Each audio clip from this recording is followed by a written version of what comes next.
Did you know that some rifles have a failure rate so high they're practically ticking time bombs in your hands? It's true many unsuspecting buyers end up with firearms that jam, misfire, or even fall apart after a few uses. In today's video, we're diving into the worst offenders, the 8 rifles you should never ever buy. From poor accuracy to dangerous reliability issues, these guns are more hassle than they're worth. Stick around, because by the end of this video, you'll know exactly which models to avoid like the plague. Number 1, Mosquito AR-15 clones. It might look like a budget-friendly option, but don't fall for the low price. They're packed with issues that make them one of the worst choices you could make. Let's start with quality control or the lack of it. These rifles are infamous for poorly machined parts that don't fit together properly. Misaligned receivers, wobbly stocks, and uneven tolerances are just the beginning. This leads to reliability issues with constant jams, misfeeds, and failures to fire being par for the course. Also forgot about accuracy, as cheap barrels on these clones can't hold a consistent 0, even after minimal use.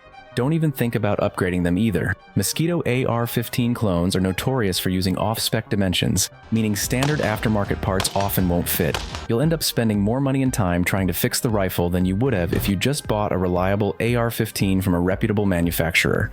Durability is another massive issue. These clones are made with substandard materials, so they wear out quickly, especially under regular use. And in terms of resale, you would be lucky if you find someone willing to buy it after you've realized how bad it is. Mosquito AR-15s are the definition of you get what you pay for, and what you're paying for here is endless frustration and wasted money. Number 2, Ruger Mini 14 older models. The older Mini 14 models might seem like a cool piece of history, but trust me, they're more trouble than they're worth. First off, accuracy is a major disappointment. These older models are notorious for their thin barrels, which heat up quickly and cause your shots to scatter wildly. If you're planning on precise shooting, forget about it, this rifle just won't deliver. While the Mini 14 is supposed to be known for its ruggedness, the older models struggle with consistent cycling, especially when using aftermarket magazines. You're looking at frequent jams or misfeeds, which is the last thing you want in any rifle.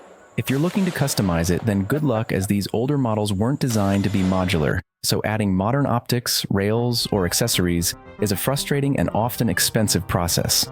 The outdated iron sights are another problem. They're clunky and hard to adjust, which doesn't help with the already poor accuracy. On top of all that, these older Mini 14s are often overpriced on the used market, leaving you paying premium dollars for a rifle that doesn't live up to modern standards. Save yourself the frustration and go for a newer Mini 14 or a more reliable platform. The older models just don't hold up in today's world.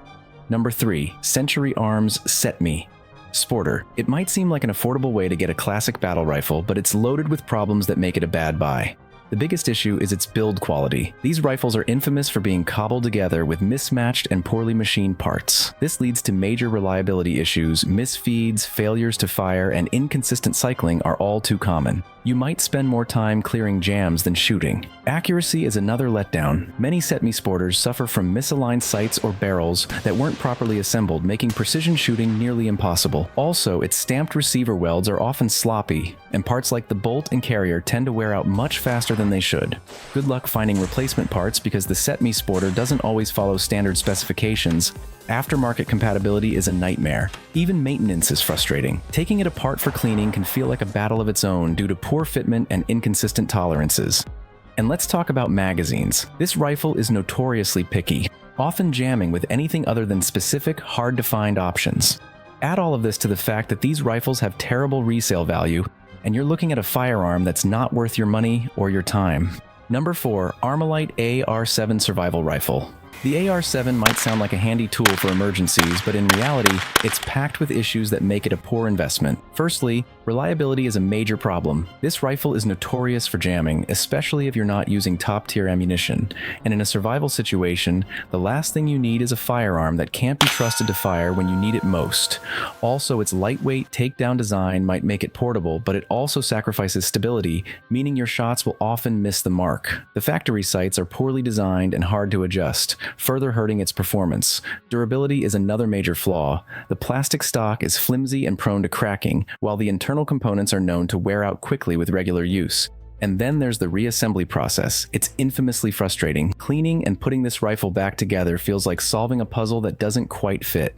Sure, it floats, but that gimmick won't save you from its poor performance in real-life scenarios. For a survival rifle, you need something reliable, durable, and accurate qualities the AR-7 simply doesn't deliver. Number 5. Norinco M305 Cheap M14 Clone. The Norinco might catch your eye with its low price, but don't be fooled, it's a prime example of why cheaper isn't always better. The build quality is where things immediately start to fall apart.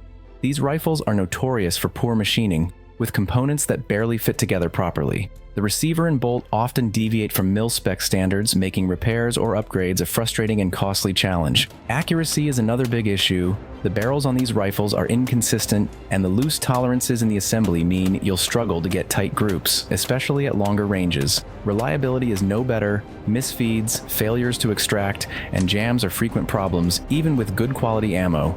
And let's not ignore the awful trigger. It's rough, unpredictable, and makes accurate shooting even harder. Also forgot about its durability. Critical components like the bolt and operating rod tend to wear out far quicker than they should, leaving you with a rifle that's prone to failure. And while it might seem like a cheap entry point for an M14 style rifle, you'll quickly rack up costs trying to fix its flaws, only to end up with something that still underperforms. Number 6. Smith & Wesson Eye-Bolt Rifle. It might carry a trusted name, but don't let that fool you. This rifle is riddled with issues that make it a bad investment. For starters, the design is clunky and uninspired. The bolt action, which is supposed to be smooth and reliable, feels stiff and awkward, making follow-up shots slower and less fluid.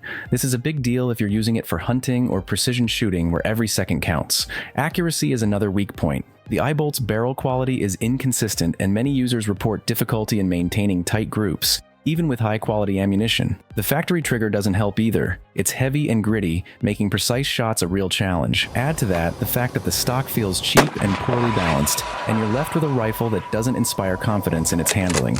Reliability is also questionable. Some owners report misfires and feeding issues, which are unacceptable in a bolt-action rifle that's supposed to be simple and dependable.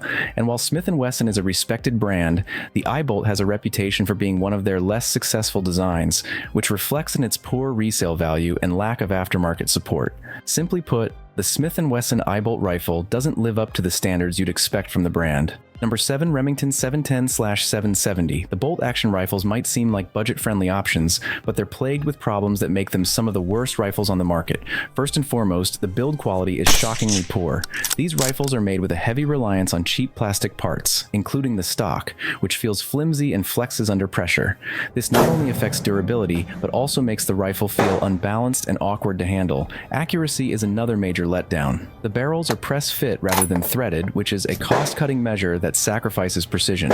Over time, the barrel can loosen, causing a decline in performance. The factory trigger is another issue. It's heavy, gritty, and far from ideal for precise shooting. Combined, these factors mean you'll struggle to get consistent groups, even with good ammunition. These rifles are also notorious for feeding and extraction problems. The bolt action feels clunky and can sometimes stick, slowing down follow-up shots. And because these rifles are so poorly made, aftermarket support is limited, making upgrades or fixes nearly impossible. Finally, the resale value is abysmal. The 710 and 770 are widely regarded as some of the worst rifles Remington ever produced, so finding a buyer for one is a challenge in itself.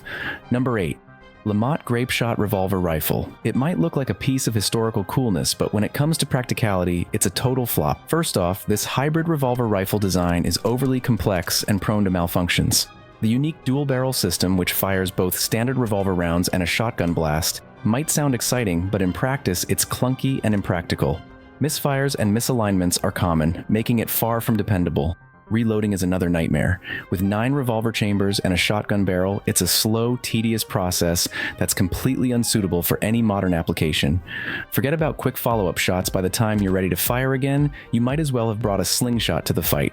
Accuracy and performance are also subpar. The revolver barrel is short and poorly balanced, which severely limits effective range and precision. The shotgun barrel, while interesting, lacks the versatility and reliability of a dedicated shotgun. The ergonomics don't help either. The Lamont is bulky, awkward, and uncomfortable to handle for extended periods. And let's not ignore maintenance. The intricate design makes cleaning and upkeep a chore, with lots of small, hard-to-reach parts that can easily wear out or break over time. While it might be a fun collector's item or conversation piece, the Lamont Grapeshot is completely impractical if you're looking for a functional firearm. And that's the rundown on why you should not buy these rifles. Whether it's poor quality, reliability issues, or just bad design, these rifles aren't worth your time or money. If you found this helpful, don't forget to like, subscribe, and share your thoughts in the comments. Let me know which firearms you think people should avoid.